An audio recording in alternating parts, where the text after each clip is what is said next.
welcome to yet another fascinating edition of the program CAC Weekly, a weekly program that keeps you abreast on the activities and the achievement of the Corporate Affairs Commission. I am Amina Jibril. Coming up on CAC Weekly, CAC sets to complement federal government's poverty alleviation program as Nigeria hosts Industrialization Summit 2021. And one of Nigeria's leading newspaper outfits applauds CAC reform initiatives. Plus, company law experts brings us up to speed on the two new forms of business registration recently unveiled by the Commission. Stay tuned. We'll be right back after this break. I came here after 2 o'clock and I'm now going home with my LLP certificate. This is unprecedented in the history of Nigeria. There is no organization that I know in the history of our country that has this level of efficiency. So I am very, very happy. I'm very, very proud of this. And I want Nigerians to know that Corporate Affairs Commission is now a very, very modern organization. Everything they have used is based on technology. We'll begin today with the poverty alleviation efforts of the federal government. Now, as the nation sets to hold the Nigeria Industrialization Summit 2021, the Corporate Affairs Commission has stated its readiness to complement the federal government's effort to lifting 100 million citizens out of poverty. The Registrar General and CEO of the Corporate Affairs Commission, Alhaji Garba Abubakar, stated this while receiving members of the local organizing committee led by the National Vice President of the Nigerian Association of Chambers of Commerce, Industry, Mines and Agriculture, NACIMA, David Eweta. Alhaji Garba Abubakar, who described the CAC as the gateway to any foreign or local investment, stated the Commission's readiness to providing services at the event in a bid to facilitate Nigeria's dire quest for industrialization. No economy develops on services alone. In fact, we are not, with all the challenges, part of the issues we have with insecurity is the high level of unemployment. And government cannot provide employment to everybody. Unfortunately, these same people that were hitherto working in factories have now turned to cartel riders. Some of them have become disgraced. So thank God for the initiative from the African Development Bank. As an institution, we know that eventually some of these transactions will come to us. He used the forum to highlight the Commission's reform initiatives geared towards making the CAC attain the status of a world-class companies registry and assured of support to the organizers in accordance with provisions of the law of the land. Now, speaking earlier, the leader of the delegation, David Eweta, National Vice President of NACIMA, said the summit was being organized in accordance with President Muhammadu Buhari's commitment to lifting 100 million Nigerians out of poverty within 10 years. He revealed that to support Nigeria to realizing its objective, the African Development Bank, AFDB, under the leadership of its president, Dr. Akinwumi Adesina, was providing a $520 million grant to support small businesses in some selected states across the country. Without Corporate Affairs Commission, we do not think that any organization, either local or foreign, can operate in this country. And so looking at the very important role that your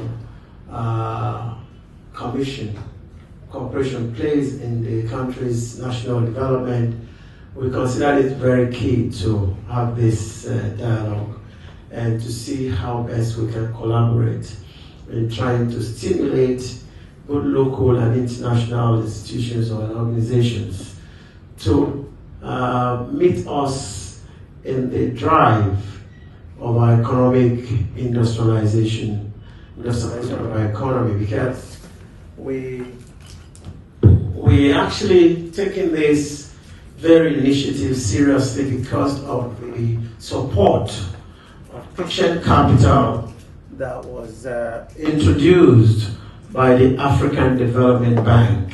He further stated that in order to encourage participation, attendance was free, adding that the event scheduled for November 2021 was expected to draw participants and resource persons from across the globe. We now move on to talk about more accolades for the CAC. Now, the management of Business Day newspaper have applauded the reform initiatives of the Corporate Affairs Commission, CAC, under the leadership of the CEO and the Registrar General, Alhaji Garba Abubakar. Now, the Business Day publisher and CEO, Mr. Frank Ayebugu, stated this during a courtesy call to the Commission.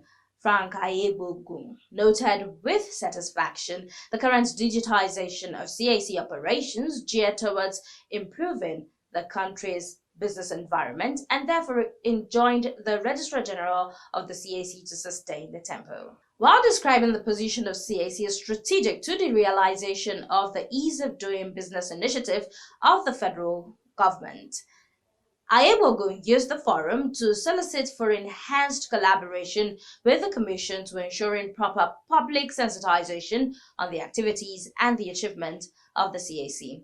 He therefore pledged to maintain a relationship that would guarantee what he called a seamless dissemination of information relating to the activities and the achievements of the Commission.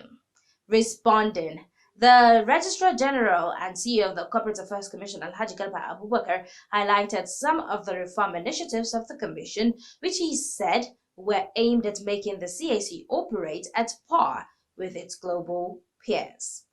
Now, while emphasizing the importance of sensitization to the success of the organizations, the Registrar General stressed the need for media practitioners to always abide by professional ethics and ensure balance in their reportage before going to press in order not to mislead the public.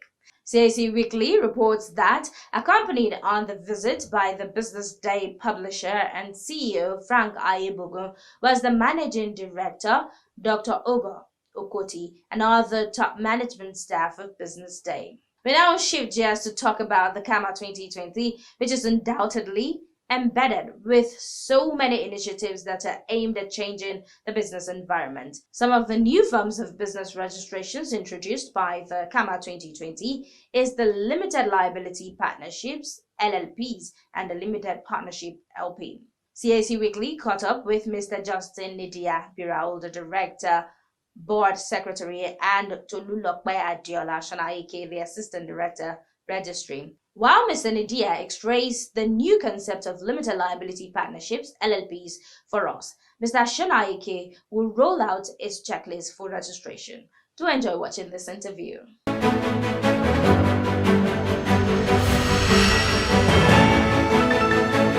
Thanks for joining us again, sir. Thank you for having me again. Okay. We do understand that, the limited liability partnership and the limited partnership is some of the new, business registration introduced by CAMA 2020.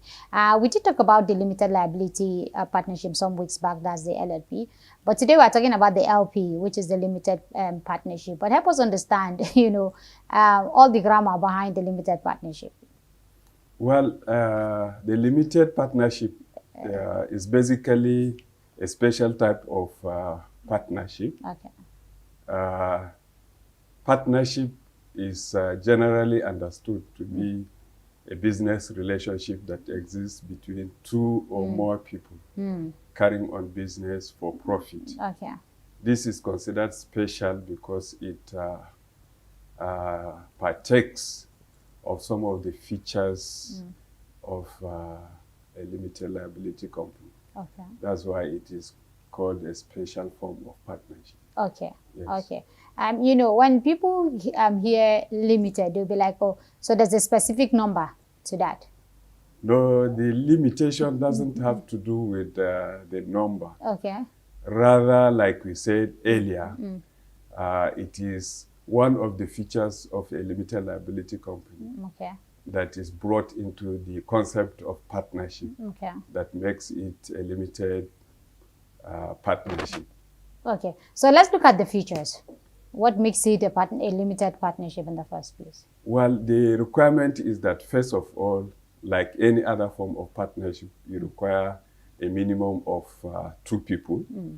But in this case, it is required that one of the partner must be a limited partner. Okay. Then one of them must be what we call a general partner. Okay. So let's understand who is a limited partner and who is a general partner. Well, before we go further. Okay, the general partner is understood to be the person that will manage, that will be actively involved in the management of the enterprise. Okay, the day-to-day running of the enterprise. The day-to-day running of the business. Okay. While the limited partner is understood to bring in capital, a specific amount of capital. Okay. Because he is actively involved in the management of company. Therefore, his liability in terms of debts and obligations that would arise from management of the company is unlimited. Okay. But the limited partner, his liability in the event of maybe winding up or any other debt that is incurred is limited to the amount he contributed into the capital of the partnership. Okay. And it doesn't go beyond that. Okay. Yes. So what are some of the other features there? The other features is that one, like we have said, the limited partner should not be involved in the management of the day-to-day running of the business. The day-to-day running of the business. Then the other features is that unlike the general partners, in this case, the law allows that there should be what we call business continuity. Okay. So in the event that the limited partner, for instance, wants to leave, it doesn't lead to what we call dissolution of the partnership. Okay. But for the general partner, once a partner resigns or is dead or has become bankrupt, that automatically leads to the dissolution of the partnership. Okay. But the occurrence of these 3 events in the event of a limited partner does not automatically dissolve the partnership. Okay. Yes. Okay. For some people, will the limited partnership be the same as the business registration or the one-man registration? No. Business name registration, sorry. Well, it is a form of business registration for the fact that it doesn't have what we call the legal personality. Okay. So its registration is similar to that of a business name. Okay. Yes. Okay. Okay. So now let's look at the difference between the LP and the other forms of business registration. Why will somebody opt for a limited partnership? Well, like we have said, the advantages are many. Like we have said now, that in the general form of partnership, for instance, once a partner dies or has become bankrupt or resigns, that leads automatically to the dissolution of the partnership. But for this case, the business continues.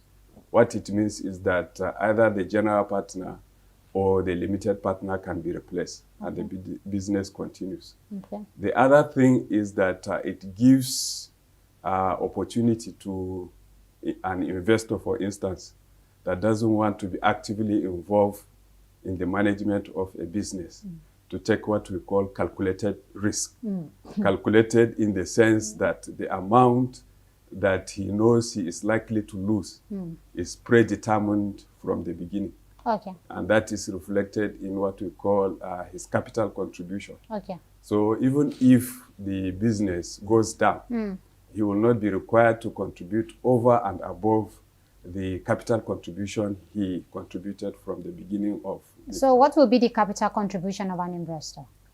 Well, it depends on the agreement between the general partner and the limited partner. Okay. They are required to... the law is not specific about it? It's something the two of them can agree? Yes. Okay. Yeah. How will the LP contribute to the business environment?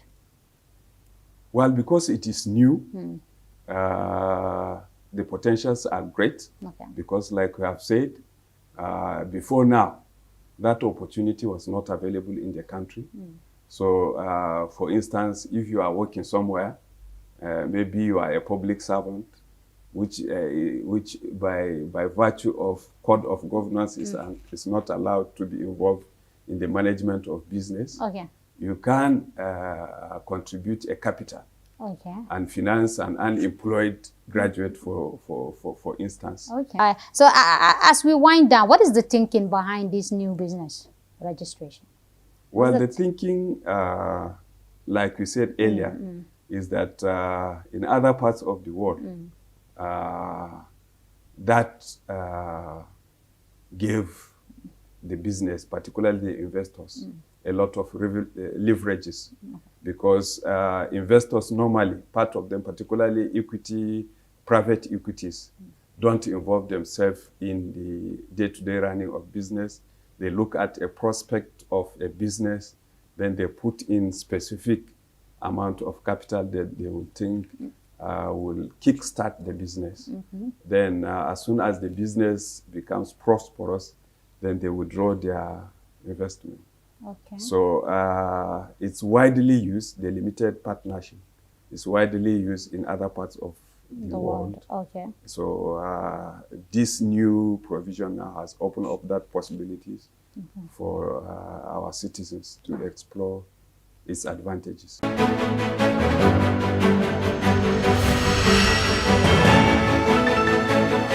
So now for the new arrangements, that's limited liability partnership and the limited partnerships.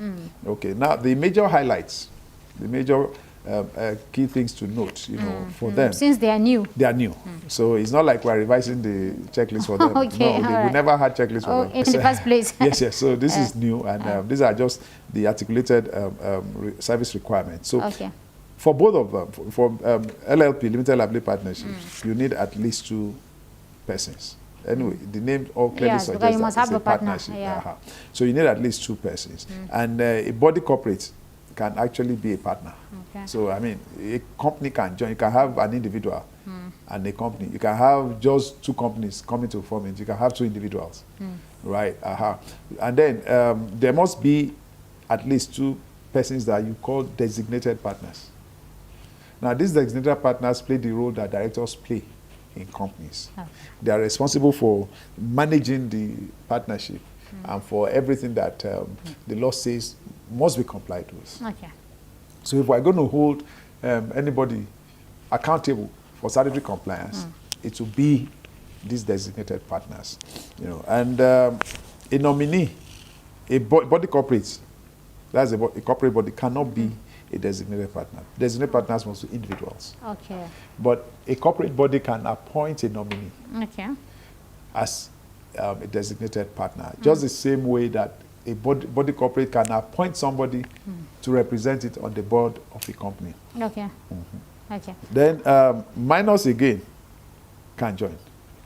But before minors can join, you must have 2 adults. Okay. Just like the previous arrangements. Just like the previous arrangements, Okay. And then where a minor is a partner in a limited liability partnership, there must be what you call an attestation for that minor. That attestation can only be made by one of 3 persons, either a magistrate or a legal practitioner or a police officer of a rank not below assistant superintendent of police. Right. So, and that attestation form is available on our website. Okay. It's to be downloaded. It's a fillable PDF. Download it, fill it, and then take it to any of these 3 persons to endorse. Then you come back and upload it in accompaniment of your application, online application. Then minors cannot be designated partners. Okay. Okay. They can only be partners. They can be partners, but non-designated partners. Okay. And then the partnership, the limited liability partnership, there's a default partnership agreement. It is Schedule 15 to the Act, right? So, because the partnership must have an agreement. Their operations are regulated by the agreement. The agreement will make provisions for so many things, just like you have articles for companies. Theirs is the agreement. So there is this default agreement that is there as a schedule to the Companies and Other Matters Act 2020. Okay. So where the partnership is desirous, they can just adopt it. Okay. And where they even make their own agreements, if there's any subject that they did not cover in their own agreement, those subjects will be regulated by the default provisions in the agreement. You can totally ignore the default agreement and create your own, so long as it's not inconsistent with the provisions of the law. Okay. And the basic things that are required are there. Okay. So the whole idea is to make things less complicated. Easy. Otherwise, you can adjust it or just fully adopt it. Now, there is a subscription page to their agreement. Every partner must subscribe his name and signature on that agreement. Oh, okay. So you must sign at the last page, you must sign the execution page. You must sign as each partner. You must sign that, and you must state what kind of partner you are, whether designated or ordinary. Now, when you come to the limited partnership, now the limited partnership, the other one thing I forgot to mention with limited liability partnership is that it is a body corporate. It is separate from its partners. Okay. Okay. It is unlike the traditional partnership arrangement. In this case, this is a partnership that enjoys legal personality. So the partners are different from the partnership. The partnership can do business in its name, just like companies will do. So, and in the case of winding up or issues, the partners are only exposed to the limits to the extent of what they have agreed to contribute to the partnership, because there will be contributions from each partner. So if we say this is my own contribution, I can contribute everything fully, in which case when the company is being wound up and there are liabilities to settle, I'm not going to give you any dime again. I've paid everything I undertook to pay, subscribe to. Right now, it's also may happen that even though we have agreed that this is how much I'm contributing, I won't contribute everything at the same time. Okay, so you can do your contribution in phases. I pay parts, and then whatever is outstanding, when issues arise, and then we have to wind up and settle them, I must pay the balance. Same thing will apply if I've not paid at all before. I must pay it. Okay. Right? But my exposure, my risk, my liabilities will not extend beyond that amount. Oh, okay. Now that is different in the case of limited partnership. Right? For a limited partnership, there is a partner that will be described as the general partner, who has his liabilities unlimited. And there is the limited partner, who has his liabilities limited. So you find that the limited partnership is a hybrid between the general partnership and the limited liability partnership. In that it has one partner whose liabilities are unlimited. That's a general partner. And then it has another partner whose liabilities are limited. That is a limited partner. Okay. So you can say that in some form, the limited partnership enjoys some form, at least some of the partners enjoy some form of limitation of liability. Okay. That's separate from the limited partnership and they itself. Also enjoy some kind of transparency, isn't it? Yeah, I mean, if you are a limited partner, for instance, the law does not expect or even allow that you take part in the management of the partnership. Oh, okay. Yes, and that is why your liability will be limited. If you are not taking decisions, if you are not running the place, why should you then be held accountable for whatever loss or whatever thing that arises? Okay. So, but the moment you take part in running the business, you start interfering and telling them how to do things. From that moment, you lose that cover. It doesn't matter what they call you, that you're a limited partner. Once they can prove that you were part of the management of it, you also lose your limitation of liability. Your liabilities become unlimited. So you have globalized yourself. And then you pay for the penalty. Whatever it is, you join in settling, all the day. Yes. Thank you very much indeed for your time as always. You're welcome. Yeah. Thank you.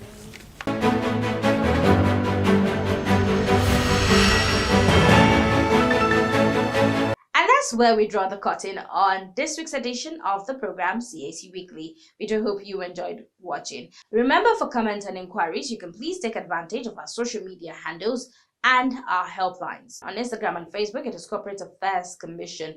Our email is cservice@cac.gov.ng. You could visit our website via www.cac.gov.ng, and our helplines are on the numbers 081-822-99016 or 081-822-98971, 090-874-01598 or 090-874-01599 and 090-874-01600. Do join us next week for yet another interesting edition of the program. Same time and same station. From me, Amina Hajibril, and the whole team here, it is bye for now.